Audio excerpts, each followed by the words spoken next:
జీవితాన్ని ధర్మ మార్గంలో నడిపించు. నీకు తోడుగా ఉంది 9TV భక్తి. నమస్కారం. హిందువులు అత్యంత భక్తి శ్రద్ధలతో జరుపుకునే పండుగలో హనుమాన్ జయంతి. చైత్ర పౌర్ణమి నాడే హనుమంతుడు ఎందుకు జన్మించాడు, ఇంట్లో పూజ ఏ సమయంలో చేసుకోవాలి, ఎలా చేసుకోవాలి, స్వామికి ఇష్టమైన అప్పాలు వడమాల ఎందుకు సమర్పిస్తారు, మరియు హనుమాన్ చాలీస ఎందుకు చదవాలి అనే వాటి గురించి ఇప్పుడు మనం తెలుసుకుందాం.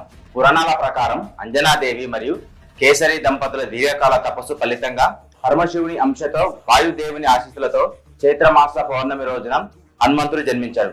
అసలు ఈ జననం వెనుక ఒక అద్భుతమైన ఘట్టం ఉంది. పూర్వజన్మలో అంజనాదేవి స్వర్గలోకంలో కుంజికస్థల అనే ఒక అందమైన అప్సరసగా ఉండేది.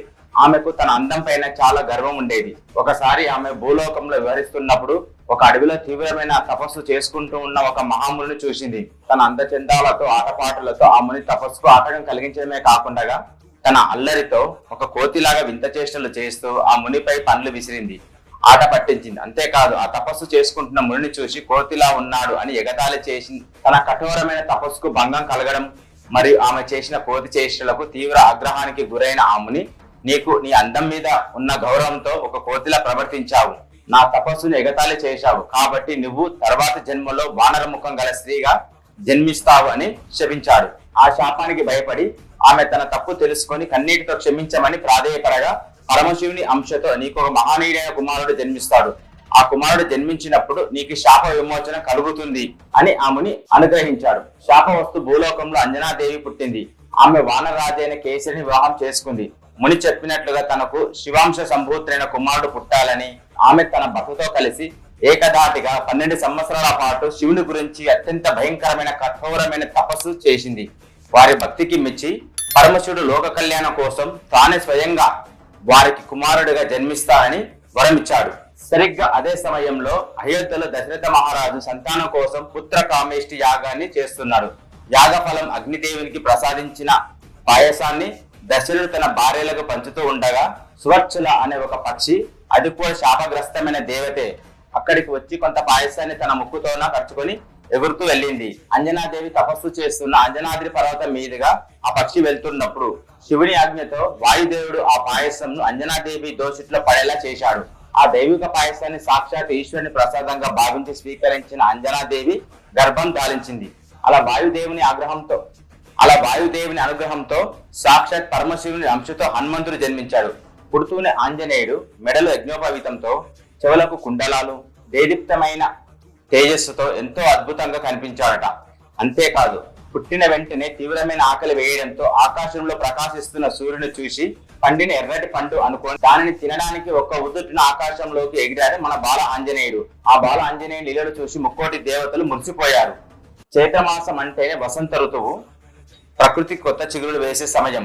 సరిగ్గా అదే సమయంలో శ్రీరాముడికి సహాయం చేయడానికి కోసం సాక్షాత్తు ఆ శివుడే ఏకాదశ రుద్రుడు అంటే 11వ అవతారంగా ఆంజనేయుడి రూపంలో జన్మించాడని పురాణాలు చెప్తున్నాయి. అందుకే పౌర్ణమికి అంతటి విశిష్టత ఉంది. హనుమాన్ జయంతి రోజు పూజా విధానం చాలా సులభం.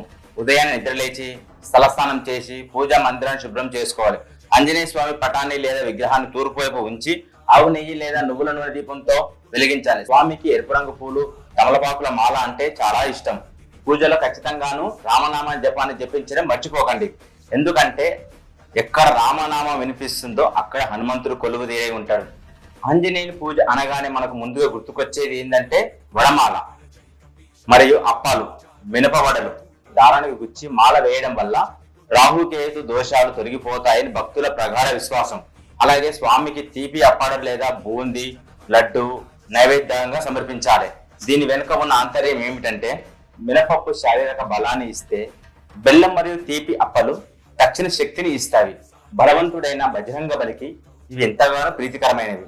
పూజ చివరిలో మనం హనుమాన్ చాలీస తప్పకుండా పఠించాలి. హనుమాన్ చాలీస అనేది కేవలం ఒక స్తోత్రం కాదు, అదొక పాజిటివ్ ఎనర్జీ బూస్ట్ వైబ్రేషన్. అందులో ఉన్న 40 చోపయాలు చదువుతున్నప్పుడు మన శరీరంలో ఏదో ఒక తెలియని ప్రకంపనలు మొదలవుతాయి.